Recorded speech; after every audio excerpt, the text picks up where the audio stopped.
주님 안에서라는 제목의 말씀으로 함께 은혜를 나누고자 합니다. 예수를 믿는다는 게 뭔가? 예수를 믿는다는 것은 주님을 내 안에 모시는 겁니다. 아멘? 그러면 다 예수님 믿으시지요? 그러면 여러분 안에 예수님이 계셔야 되는 거예요. 예수님이 계시나요? 어떻게 확인할 수 있을까요? 네.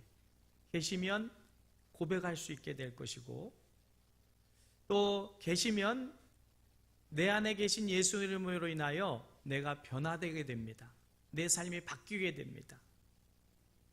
그분을 사랑하니까, 그분의 사랑이 깨달아지니까 사랑 때문에 내가 변하는 거예요. 어느 한 연인이, 사랑하게 된 연인이 이런 고백을 했다 그래요. 당신을 알기 전 나의 삶은 지루한 매일매일의 반복의 연속이었을 뿐입니다. 그러나 어느 날 당신을 만나서 사랑하게 된 후 내 삶은 달라졌습니다. 매일매일의 삶이 새롭습니다. 아침에 눈을 뜰 때 당신 생각에 행복하고, 또 당신이 나와 같은 하늘 아래 있다는 사실만 가지고도 나는 즐겁습니다. 당신이 있기에 이 세상은 아름답게 느껴지고, 당신을 사랑하기에 그 사랑함을 통해서 나는 당신과 나의 남은 모든 것을 함께 하고 싶습니다. 어떻게 공감이 되어지나요? 사랑하는 대상이 생길 때 삶이 바뀝니다. 삶이 변화돼요. 즐겁고 행복합니다. 의미가 있습니다. 지루하지가 않아요. 여러분, 사랑이 삶을 변화시키는 거지요. 예수 믿는다는 것은 주님을 사랑하는 거예요. 주님을 내 마음에 모시고 그분이 어느 날 내게 찾아오실 때 그분을 내 마음에 모시고 그분을 사랑하게 되면서 내 삶은 변합니다. 주님의 사랑을 깨달으면 깨달을수록 내 삶은 변하게 되게 돼 있어요. 사랑이 나를 변화시키는 거지요. 내 생각이 바뀌고, 내 말이 바뀌고, 내 삶의 태도가 바뀌고, 세상이 바뀝니다. 내가 변하는 거지요. 새로운 삶을 살게 되는 것이 바로 예수 그리스도를 믿는 신앙생활인 줄 믿으시기를 주님의 이름으로 축복합니다. 여러분, 내 안에 계신 주님으로 내 말과 행동과 삶의 태도가, 삶의 의미가 얼만큼 바뀌고 있으며 변화되고 있습니까? 주님을 사랑하는 만큼, 주님이 나를 사랑함을 깨달아지는 만큼 우리는 변화되게 되어 있습니다. 세상이 너무 행복하고요, 주님을 믿는다는 것이 정말 이 세상 그 무엇을 얻은 것보다도 귀하게 느껴지는 그 사랑의 주님이 이 시간 여러분의 마음속에 계시는 것을 확인하시기를 주님의 이름으로 축복합니다. 그리고 내 안에 계신 주님을 드러내는 것, 나타내는 것이 신앙생활이에요.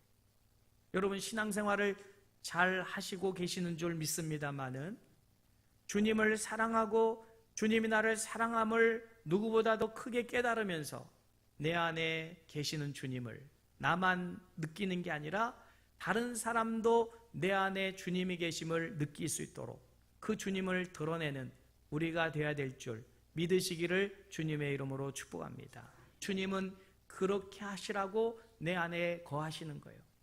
그러면 예수님을 모시고 사랑하게 되면 바뀐다 그랬는데, 첫째 뭐가 바뀌나야? 일하는 게 바뀌어져요. 일하는 게. 일하는 나의 모습이 변화돼야 됩니다. 여러분, 예수님이 계실 때와 예수님이 계시지 않을 때 전혀 달라져야 돼요. 예수님을 믿지 않는 사람들도 일을 하지만 우리 예수 믿는 사람들도 일을 하는데 그 모습이 달라야 된다는 거예요. 전혀 달라야 됩니다. 여러분, 주님은 내 안에 계시면서 일을 통해서 내 안에 계신 주님을 드러내기를 원하시는 줄 믿으시기를 주님의 이름으로 축복합니다. 일이 됐든 하기 싫은 노동이 됐든 하나님은 그 일을 하는 그 사람 속에 거하시면서 그 안에 계시는 주님을 나타내기를 원하셔요. 여러분, 일할 때, 노동을 할 때든 노동이 일이 되기를 축복하지만 일이 됐든 노동을 할 때 하나님이, 주님이 내 안에 계심을 드러내도록 일하시기를 주님의 이름으로 축복합니다. 내 재능, 내 능력을 나타내려고 일하지 말고 내 안에 계신 주님이 나를 사용하셔서 일하시는 것을 나타낼 수 있도록 하시기를 주님의 이름으로 축복합니다. 그러면 일이 됐던 노동이 됐던 그리스도인으로서 내 안에 계신 주님을 나타내야 되는데 어떻게 나타낼 수 있을까? 요셉의 경우를 통해서 우리는 확인할 수가 있어요. 자, 요셉은 형들에게 미움을 당하여 이스마엘 사람들에게 팔리워서 애굽으로 종으로 팔려가게 됩니다. 요셉은 보디발 장군에게 돈을 주고 팔려가서 노예로 살아가게 되지요. 그건 일이 아닙니다. 강제로 노동을 하게 되는 거지요. 자기는 팔려온 종이니까.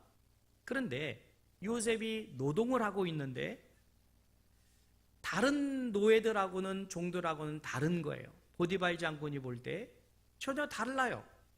그래서 유심히 볼 수밖에 없습니다. 왜 다를까? 성실했습니다. 열심히 했습니다. 뭐를요? 노동을요. 그러니까 보디발 장군이 왜 저 노예는 다를까? 유심히 보니까 하나님을 믿는 사람이에요. 그래서 창세기 39장 3절에 4절에 보면 그 주인이 누구예요? 보디발 장군입니다. 여호와께서 그와 함께 하심을 보며 또 여호와께서 그의 범사에 형통케 하심을 보았더라. 요셉이 그의 주인에게 은혜를 입어 섬김에 그가 요셉을 가정 총무로 삼고 자기 소유를 다 손에 위탁하니 그랬어요. 자, 무슨 말이에요? 일하는 모습이 달랐다는 거예요. 하나님을 섬기지 않는 사람과 예수님이 내 안에 없는 사람과 전혀 다르게 일을 하더라는 거예요. 주님이 내 안에 계신다면 우리는 일하는 모습이 달라야 돼요. 내가 일하는 게 아닙니다. 나는 도구일 뿐이고 내 안에 계신 주님이 일하시는 거예요.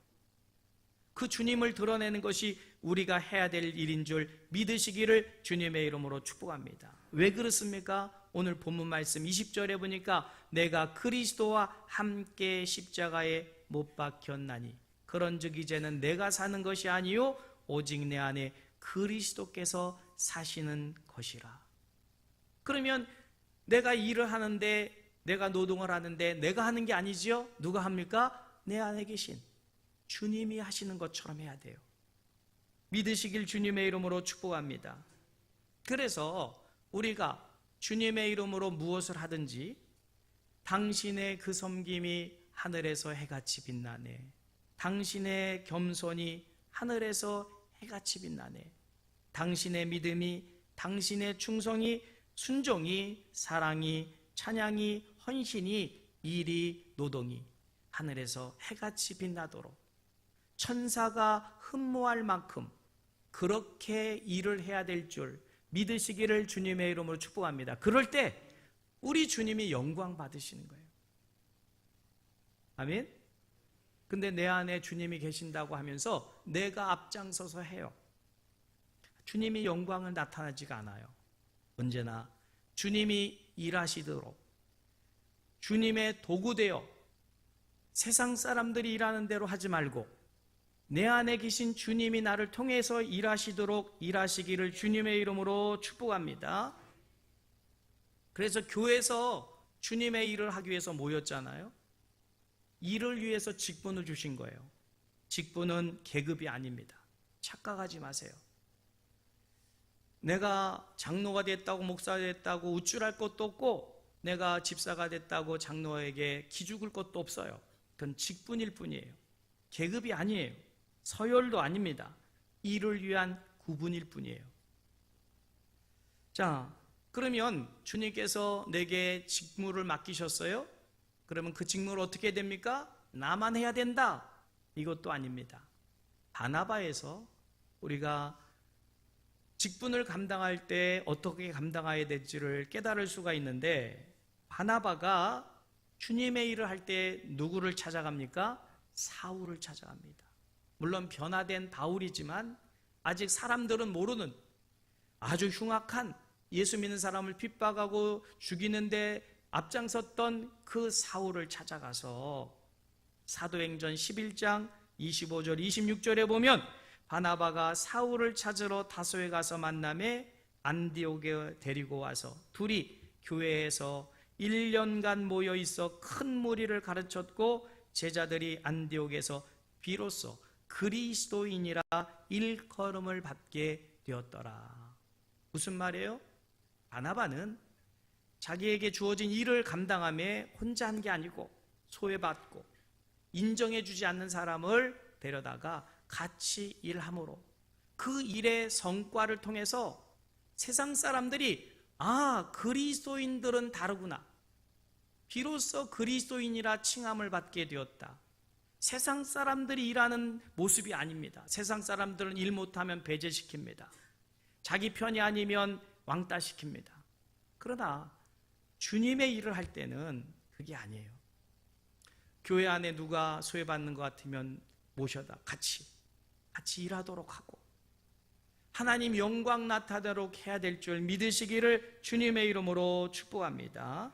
그래서 그 일 자체가 하나님께 올려드리는 삶의 예배가 되게 하는 것, 그게 주님이 내 안에 계신 모습을 나타내는 거지요. 진짜 주님이 여러분 안에 계시기를 주님의 이름으로 축복합니다. 그런 사람에 대한 성경의 평가입니다. 찾아보실까요? 사도행전 11장 24절이에요. 우리 모두는 이런 평가를 받아야 돼요. 교회에서, 사회에서, 직장에서 무엇을 하든지 우리는 주님이 내 안에 계신 모습으로 일함으로 이런 평가를 받으시기를 주님의 이름으로 축복합니다. 사도행전 11장 24절 말씀 띄워주시죠. 같이 읽겠습니다. 바나바는 착한 사람이요 성령과 믿음이 충만한 사람이라 이에 큰 무리가 죽게 더하더라. 아멘. 바나바는 어떤 사람이라고요? 착한 사람이다. 우리가 일할 때 일을 잘했다는 걸 나타내면 안 돼요. 정말 착한 사람이다. 믿음과 성경에 대하여 그것이 온전한 사람이다 라는 것을 드러내도록 일을 해야만 하나님이 영광 받으시고 주께서 큰 무리를 더하게 하시는 본이 되게 하시는 줄 믿으시기를 주님의 이름으로 축복합니다. 어떤 사람은 일하면서 상처 줘서 떠내보내요. 어떤 사람은 일하면서 원수를 만들어요. 그거는 주님의 일이 아니에요. 세상에서도 이렇게 일해서는 안 되고 주님의 일을 한다면 착한 사람으로 성경과 믿음의 충만함을 드러내도록 일하시기를 주님의 이름으로 축복합니다. 그것이 주님을 모신 사람의 모습이에요. 우리 하늘과 땅의 다리가 되는 종국중앙교회에서 주님의 일을 하기 위해서 모였다면 우리의 모든 행위는 다 하늘에서 해같이 빛나는 주님이 영광 받으시는 그런 모든 일이 되시기를 주님의 이름으로 축복합니다. 그거는 내 안에 주님이 계심을 드러내는 것이고요. 반대라면 내 안에 주님이 없다는 것을 증명하는 것뿐입니다.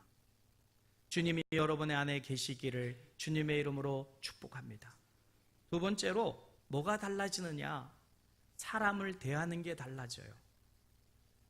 사람은 태어나면서부터 관계를 맺고 태어나고 관계 속에서 살아갑니다. 제일 먼저 맺어지는 관계는 부모와 자식의 관계지요. 내가 맺고 싶어서 맺는 게 아니라 하나님이 맺게 하신 관계기에 이 관계는 정말 중요해요. 이 관계는 십계명에 이미 너희는 이 관계를 이렇게 맺으라 라고 말씀하셨어요. 자, 그러면 부모와 자녀는 어떤 관계를 맺어야 될까요? 십계명 5계명이지요. 출애굽기 20장 12절 말씀에 네 부모를 공경하라. 그리하면 너의 하나님이 나 여호와가 네게 준 땅에서 네 생명이 길리라. 근데 부모님을 공경하라 그랬더니 부모님을 공격하는, 이러면 안 되지요. 망합니다. 여러분, 하나님이 맺게 해주신 관계예요. 최선을 다하여 공경하시기를 주님의 이름으로 축복합니다. 그리고 형제 관계를 맺습니다. 이웃 관계, 친척 관계 다 맺어 나가는 거지요. 이 관계는 곧 믿음입니다. 그 사람의 인격이고요, 신앙생활이에요.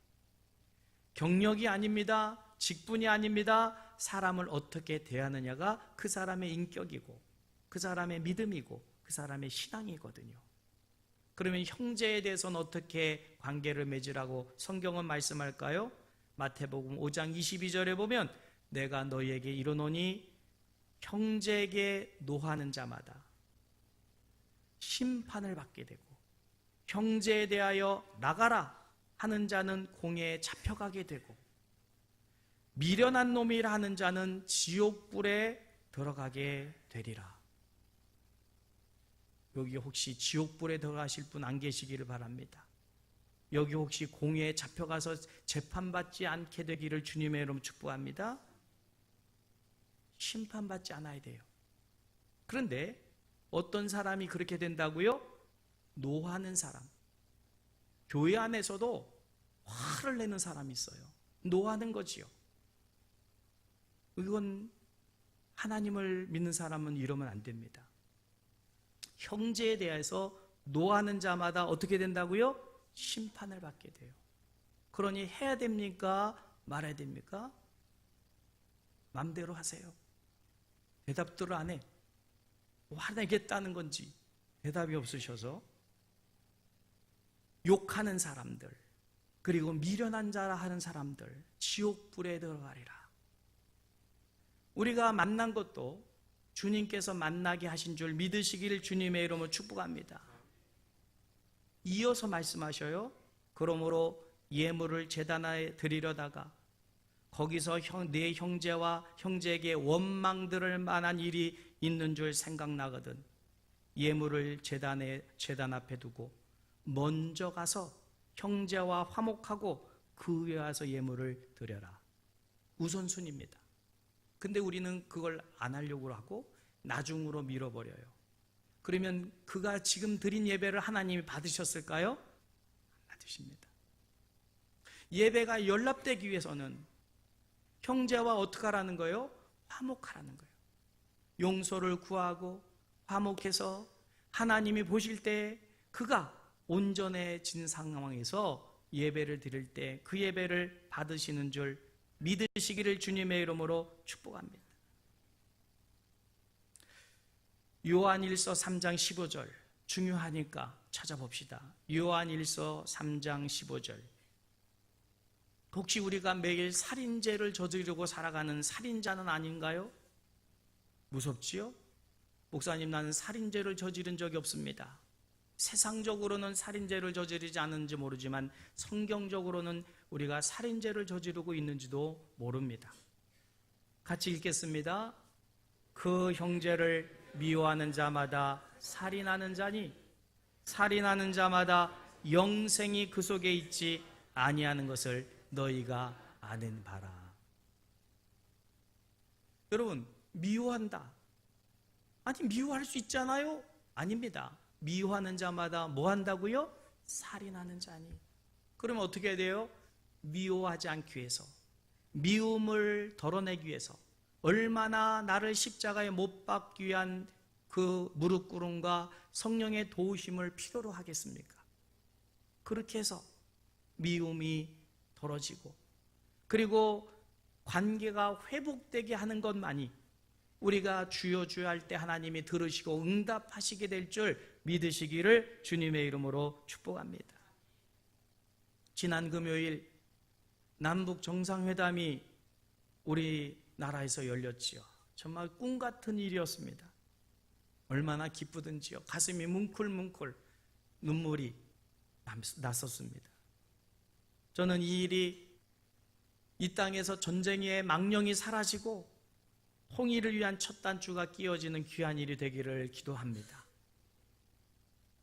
앞으로 계속해서 하나님께서 새 역사를 이루실 줄 믿습니다. 그러면서 한편 걱정되는 게 있었어요. 저들이 어떤 존재였습니까? 땅굴을 팠습니다. 포탄을 쐈습니다. 천안함을 침몰시켰습니다. 어부들을 납치했습니다. 전혀 인정하질 않아요. 그러면 피해자들 있지요. 천안함, 정말 눈에도 느리지 않을 만큼 사랑하는 아들을 군대 보냈는데 죽었어요. 그러면 그 부모님들은 그들을 볼 때 어떤 마음이었을까? 감히 말씀드리지만 그래도 그들이 찾아왔다는 거 아닙니까? 그럼 어떻게 되느냐? 일단은 용서해주고 깨달을 수 있도록 사랑해 줄 때 그들이 사랑을 깨닫고 나면 그때는 변할 겁니다. 지금은 안 변할지 몰라도. 그러나 받아들이지 않고 원수시하게 되면 그건 변하질 않아요. 그래도 그 짓을 한 사람들이 정말 찾아와서 손 내밀고 이제는 그 종전을 하자고 하니, 물론 핵을 개발해 놓았으니까 그렇게 하겠지만 그래도 이 모든 과정은 통일을 위한 하나님의 역사인 줄 믿습니다. 과정인 줄 믿습니다. 언젠가 진정 회개할 때가 있을 것이고 언젠가 진정 무릎 꿇고 사과할 때가 있겠지요. 그러나 지금 우리가 그들을 받아두지 않으면 영원히 원수일 뿐입니다. 주님이 우리에게 원하시는 것은 원수지만, 전쟁의 6.25의 그 전범들이지만 그래도 찾아와 주니 손 내미니 악수하고 받아주고 그들이 하나님의 사랑을 깨달을 수 있도록 그렇게 용서해주고 받아주는 것이 우리가 이 시대에 해야 될 책임과 사명이 아닌가, 이런 생각을 해봅니다. 그러면서 세상적으로는 전쟁의 전범이고 원수인 그들이 찾아왔는데, 손 내밀고 있는데 그 안에 무슨 계략이 있는지는 모르겠지만 그래도 일단 겉으로 비춰주는 모습은 그런 모습 아닙니까? 그래서 세상의 원수도 지금 화해하자고 하는데 주님의 몸된 교회 안에서 한 형제라고 하면서 이해하지 못하고 용서하지 못하고 사랑하지 못한다면 사실은 내가 저들보다 나은 게 없어요. 그렇지 않을까요? 우리는 저들과 달라야 되는데 우리 안에 미움을 그대로 가지고 있다면 우리는 저 사람들과 전혀 다른 게 없는 동류입니다. 여러분, 진정 우리가 저들을 형제로 받아주고 또 사랑해 줄 때 비로소 저들이 진정 자신들의 잘못을 깨닫고 회개하는 그날이 오게 될 줄 믿으시기를 주님의 이름으로 축복합니다. 자, 세 번째로 우리는 내 안에 진짜 예수님이 계셔야 돼요. 내 안에 예수님이 계셔야 될 줄 믿으시기를 주님의 이름으로 축복합니다. 그럼 내 안에 주님이 계신다는 것은 어떤 거냐? 주님이 내 삶의 주인이 되는 겁니다. 주님을 내 안에 모시면서 종으로 데리고, 죄송합니다 표현이, 주님을 종으로 부리는 사람이 있어요. 어떨 때? 필요할 때마다, 병들었을 때, 필요할 때, 그럴 때만 주님을 찾고 주님을 나의 삶의 주인으로 섬기는 게 아니고 종으로 부리는 듯이 예수를 믿는 사람들이 있어요. 여러분, 주님을 내 안에 주인으로 모시기를 주님의 이름으로 축복합니다. 주님이 나를 지배하시고 나를 도구 삼으시도록 나를 주님께 내어드리는 것, 그게 주님이 내 안에 진정 모시는 모습인 줄 깨달으시기를 주님의 이름으로 축복합니다. 주님이 내 안에 계시게 하는 가장 확실한 방법은 예배를 드리는 것이고 회개를 통하여 하나님을 내 안에 진정 주인으로 모시면서 주님이 내 안에서 역사하시도록 성찬을 하는 거예요. 초대교회에서는 모일 때 공동체가 주님의 이름으로 모여서 예배를 드리면서 성찬을 행했습니다. 굉장히 귀한 예전입니다. 그런데 우리 교회가 말씀을 중심으로 해서 하면서 성찬이 지금 사라져서 1년에 한두 차례, 많으면 3-4차례 정도. 너무 아쉬워요. 그래서 오늘 초대교회 때 이 성찬은 수요일 날도 말씀드렸고 언젠가 또 말씀드리려고 하는데 이 핍박을 당합니다.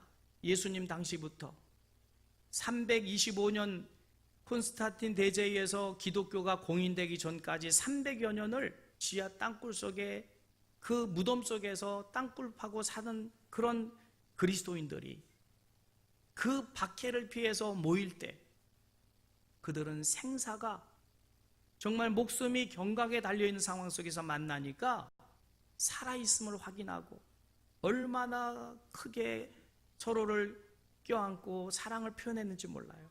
그게 위로였고 그게 힘이었어요. 주님의 이름으로 모여서 예배드리면서 그 사귐이 성찬을 통해서 하나됨을 고백하는 것이 그 핍박을 이겨내는 원동력이었어요.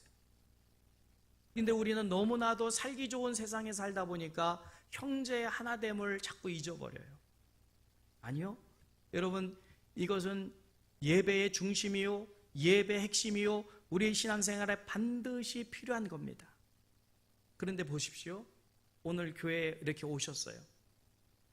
아직 얼굴 한번 보지 못하고 악수 한번 못 해본 분들이 많을 거예요. 예배 끝났습니다. 또 식사하다가 그냥 가셔요. 한 형제 자매인데 만남이 없어요. 서로에 대한 안부가 없어요. 적어도 이름이라도 알고 그들의 삶의 또 모습이라도 어디 사는지 직업이 뭔지라도 좀 알아야 되고 그리고 좀 더 깊이 교제하면서 기도 제목을 함께 나누고 서로 위하여 기도하는 게 형제자매 아닐까요? 근데 우리 교회만 해도 이게 안 돼요. 한 형제자매라고 말하기가 쉽지가 않아요. 왜요? 이름도 몰라요.